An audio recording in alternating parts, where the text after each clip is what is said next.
In the quiet Bohemian countryside, a lone knight hurriedly mounts his thoroughbred steed and proudly rides out of his 14th century stone castle, his fine French-made plate armor gleaming in the early morning sun.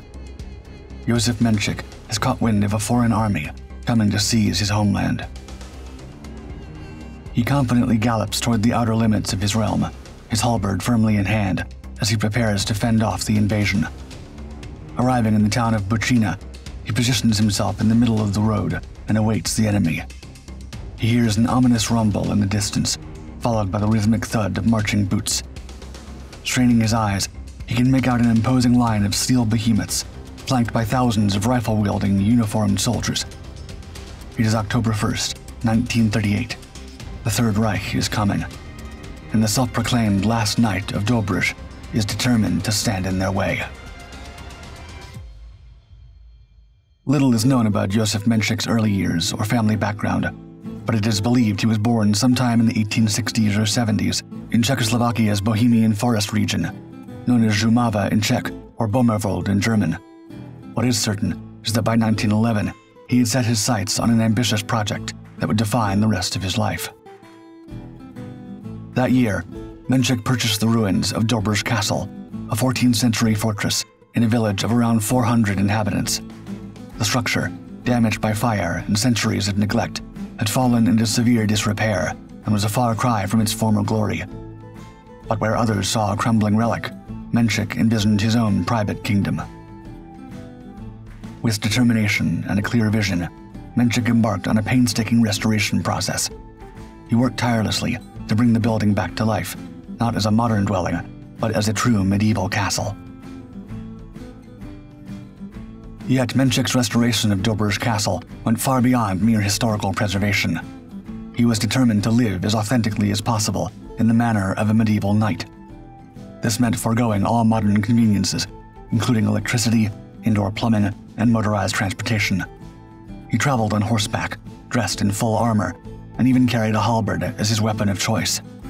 One Czech periodical described him as, quote, a modern-day Don Quixote. Meanwhile, Mencik transformed his castle into a living museum, filling it with carefully curated antiques, historical artifacts, and other curiosities, including stuffed birds and quartz crystals. The walls were adorned with centuries-old weapons, a variety of paintings, including 2 life-size portraits of himself in armor, and a pipe organ that had once belonged to a local church. Some accounts suggest he went so far as to surround his castle with a moat, complete with wooden alligator sculptures. Despite his eccentric lifestyle, Mencik was well regarded by the local community for his kindness and willingness to help others. He was known for his generosity and hospitality, often opening his unusual home to visitors fascinated by his unique way of life. He treated everyone with equal respect, from the poorest farmers to visiting dignitaries. Children, in particular, were fascinated by the knight in their midst, eagerly listening to his tales of medieval lore. Mencik did not spend all of his time inside the fortified walls of his castle. He was a frequent patron of local taverns, where he would socialize with his neighbors. These visits reportedly often concluded with a peculiar ritual. He would swallow a whole herringbone, which he then washed down with a whole glass of rum in one go, before letting out a loud roar. On one occasion, while on his way home after performing this feat, it is said that he fell off his horse and into a pond while wearing his full suit of armor. Luckily, the water was shallow, and he was able to drag himself back onto dry land. However, Mencik and his community would soon come in for a shock that would change their world drastically. As the 1930s progressed, the political situation in Europe grew increasingly tense. Nazi Germany, under Adolf Hitler's leadership, began aggressively expanding its territories. The Sudetenland, a region of Czechoslovakia with a significant German-speaking population, became a focal point of Hitler's ambitions. In September 1938, the leaders of Germany, Britain, France, and Italy met in Munich to discuss the fate of Czechoslovakia. The British and French governments believed that by allowing Hitler a certain amount of land, he would be satisfied, and the possibility of war would be avoided. The resulting Munich Agreement, signed on September 30th, 1938, gave Germany permission to annex the Sudetenland. Czechoslovakia, not invited to the negotiations, was forced to accept the decision. This deal would effectively hand over a significant portion of Czechoslovakia's territory, population, and defense infrastructure to Nazi Germany. The Munich Agreement was a devastating blow to Czechoslovakia's sovereignty and territorial integrity. It would leave the country vulnerable to further German aggression and effectively end its ability to defend itself against Nazi expansion. On October 1, 1938, the day after the agreement was signed, German forces began their advance into the Sudetenland.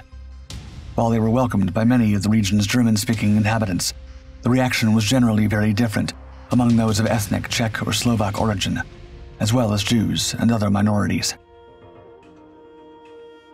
With no hope of resisting the hundreds of thousands of incoming German tanks and troops, many people left their homes in anticipation of their arrival, staying elsewhere until it was perceived to be safer to return.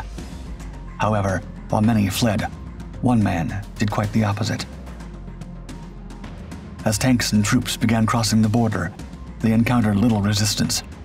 But in the unassuming town of Bučina, some 20 miles from Dobrš, an unexpected sight awaited. Having ridden out from his castle home, Josef Mencik, mounted on his horse and clad in full armor, stood defiantly in their path. Mencik, armed with his halberd and the courage of his convictions, faced down the advancing Nazi column. The German soldiers could barely believe their eyes. Bewildered by the anachronistic figure before them, they were unsure how to react.